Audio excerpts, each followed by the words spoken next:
Now let's turn to Matthew chapter 14, verses 22 through 33 for our reading this morning.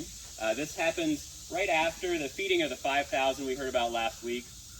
And Jesus has been in kind of a pattern of trying to get away and spend some time with God, spend some time in prayer, and people keep coming along and interrupting.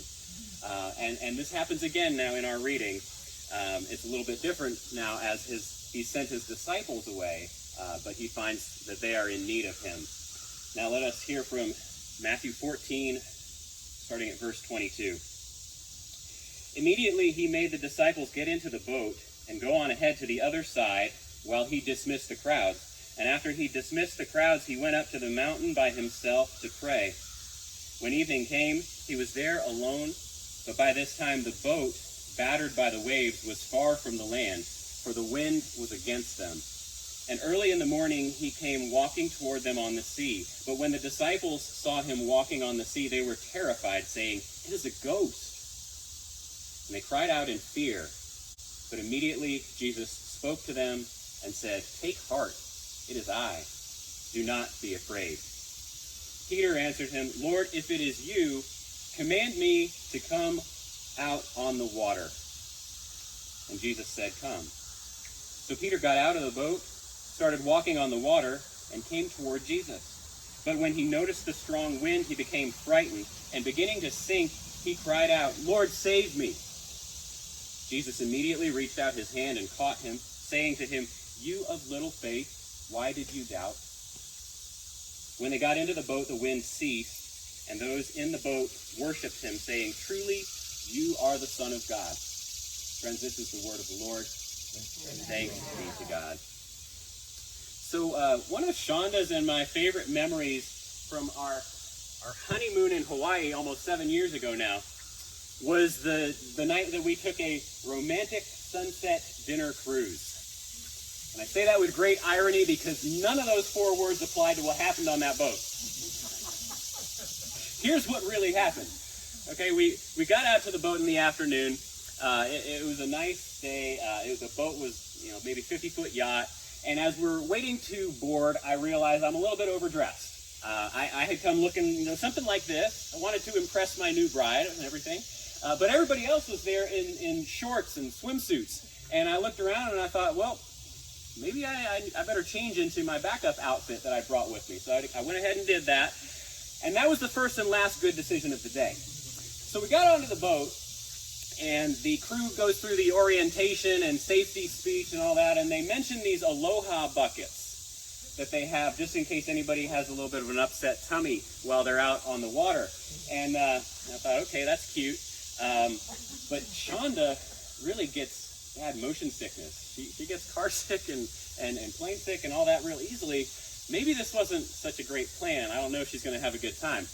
In the back of my mind, I'm also thinking about myself, because the last time I was on a boat like this was when I was 12 in the San Francisco Bay with my dad and brother on a fishing expedition.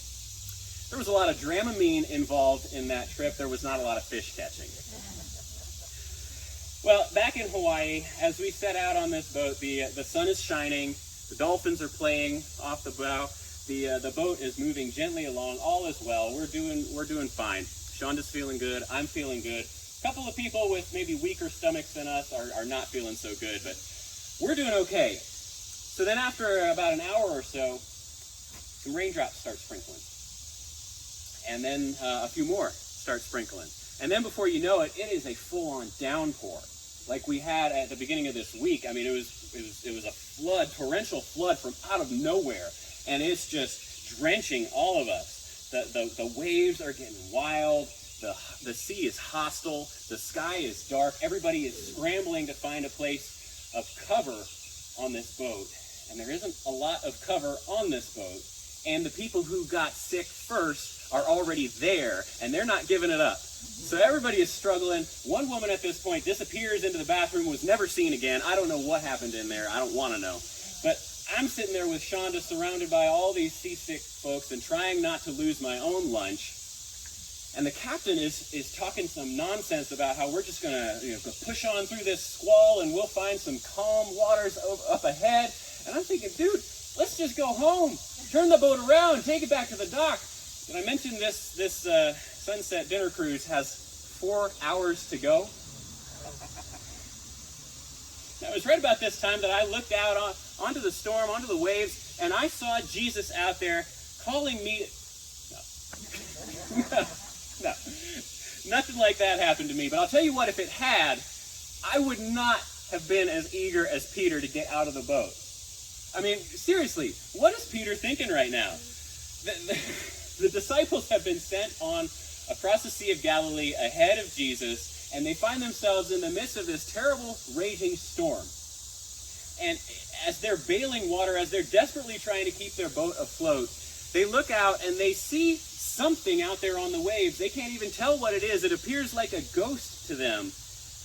And look, I was having a bad time on my romantic sunset dinner cruise, but that's all. I was having a bad time. They were having a life-threatening time. It never occurred to me that I might not make it back to shore. They were fighting for their very survival. And in the midst of that, here comes this unknown figure. Now, you have to know that in the ancient times, the sea represented not just uncertainty, not just danger, but a place of truly an unknown and uncontrollable experience. The sea, the open water, was where people might run into ghosts, might run into demons, might run into spirits, might run into monsters, might run into things that they could not explain and could not control. And so when they saw whatever they saw off the bow of the boat, they really didn't know whether it was Jesus or whether it was something else. The boat offered all the security that they had in the world at that moment. Interesting side note. If you look in most churches in the sanctuary, you look up and you can see the ceiling kind of looks like the inside of an upside down boat.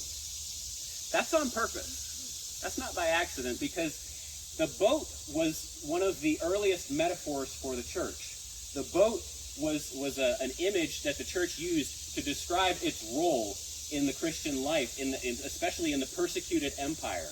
The boat was responsible for gathering the people of God together and helping them get safely from here to there. And so in our architecture, we now have that vestige, that reminder that that's one of the services that the church serves. So now, in the boat on the Sea of Galilee, the disciples are in danger. And the only safety, the only security they have is found in that boat. So what in the world is Peter doing, jumping out?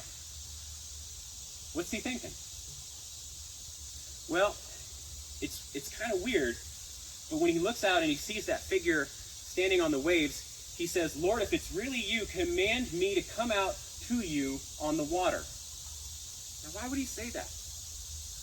What's that going to prove if this maybe ghost, maybe specter, maybe figment of his imagination says, "Okay, Peter, time to go swimming"? Here's what I think Peter is thinking.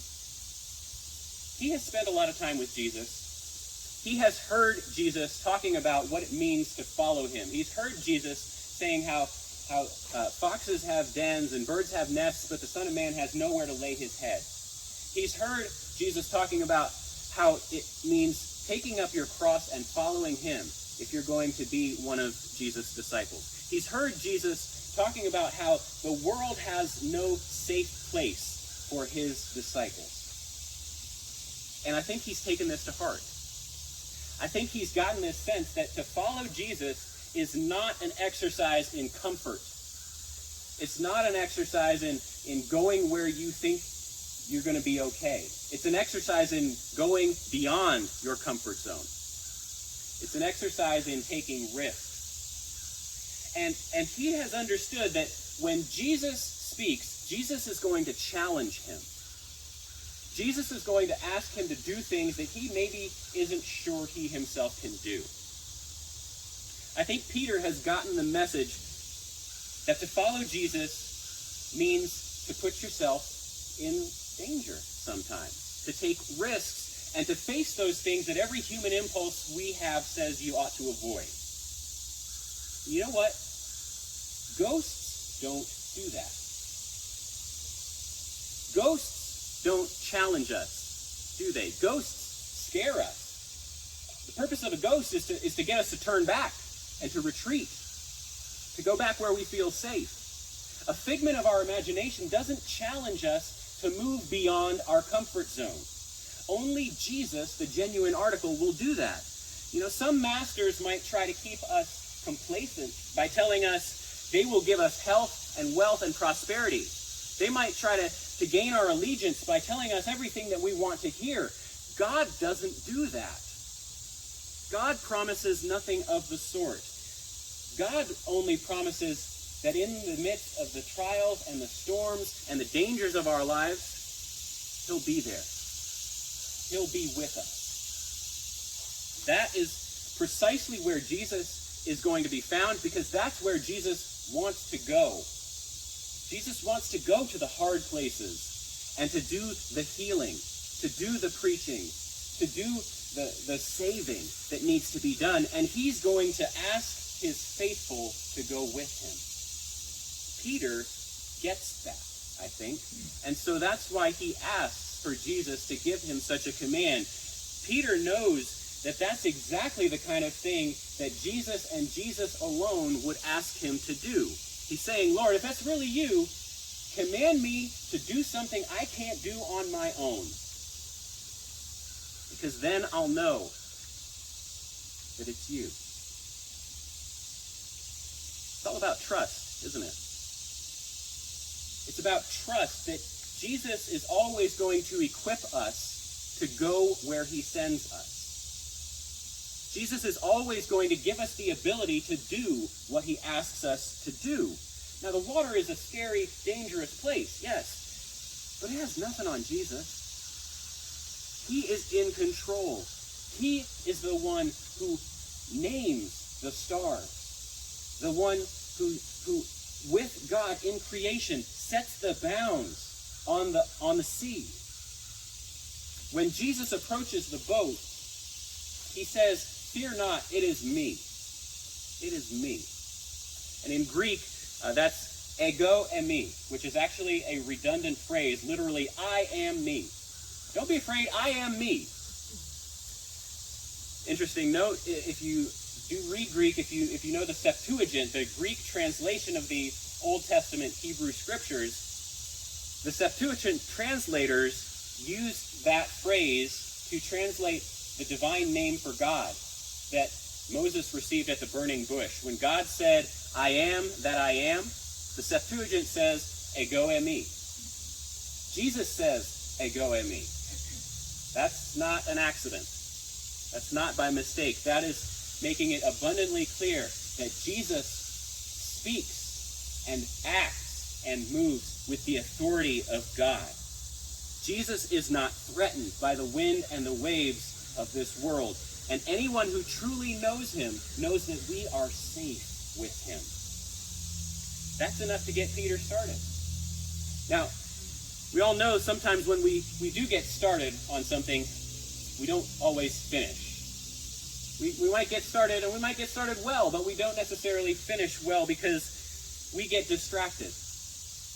We get distracted by all the things that are going on around us. We get distracted by the difficulties in our lives. We get distracted, and when we start to feel threatened and vulnerable, it's easy to lose our focus on Jesus. It happened to Peter. It happens to us. It happens when we're working too long and too hard, and we end up snapping at the people we love the most. We bring our bad attitude home, and we take it out on our family.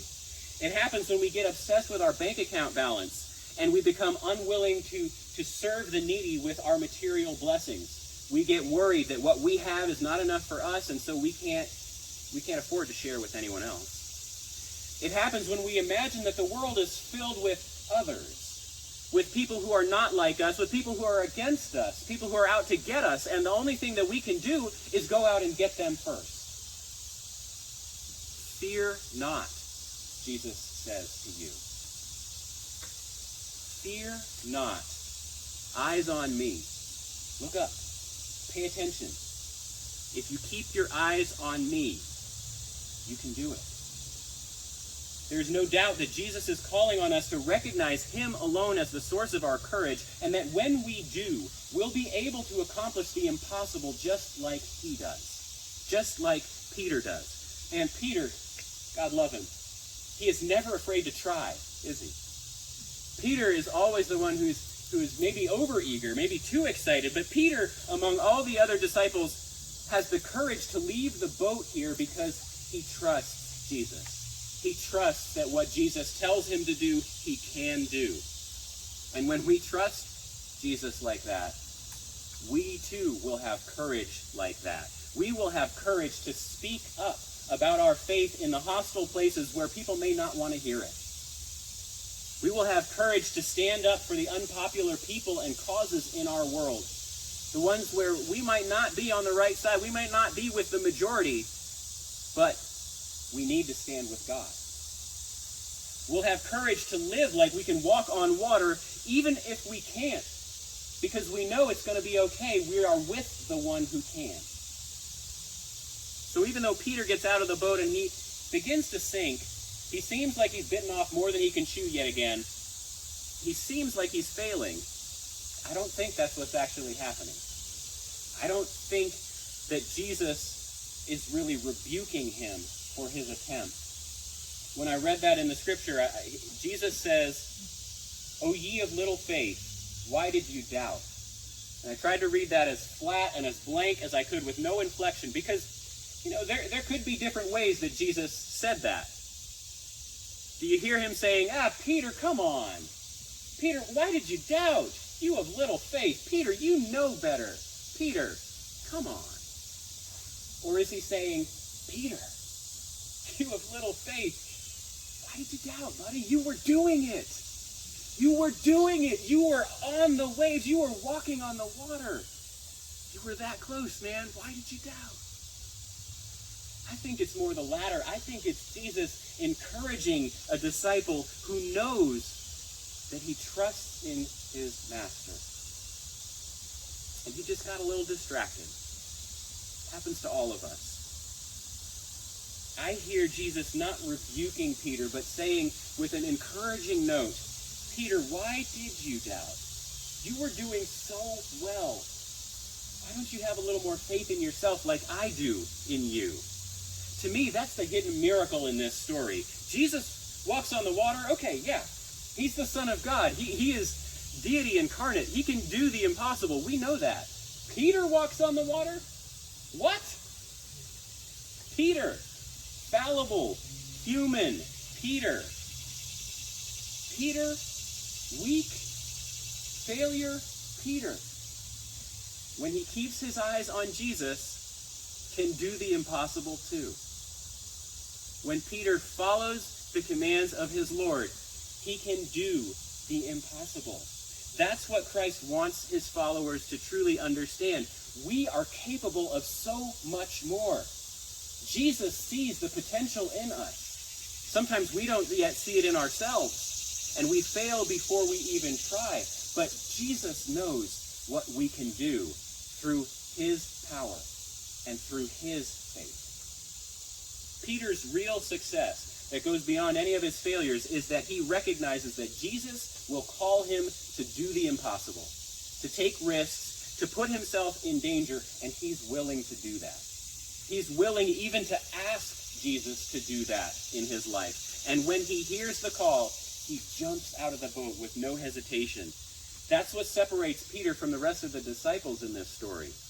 And in many other instances, that completely reckless abandonment, that commitment, versus a comfortable allegiance that many others might have.